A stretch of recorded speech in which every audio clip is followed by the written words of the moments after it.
मांद्रे येथे आपत्कालीन सेवा देणारी 108 रुग्णवाहिका अचानक बंद पडल्याने आरोग्य व्यवस्थेचा फज्जा उडाला. एका जखमी रुग्णासाठी 108 रुग्णवाहिका बोलावण्यात आली होती. मात्र वाहनच निकामी असल्याचे उघड झाल्याने वेळेत उपचार मिळू शकले नाहीत.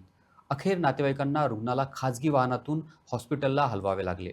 या घटनेमुळे नागरिकांमध्ये तीव्र संताप व्यक्त होत असून सरकारने मांद्रे तालुक्यासाठी तातडीने सक्षम व नवीन रुग्णवाहिका उपलब्ध करून द्याव्यात, अशी जोरदार मागणी होत आहे.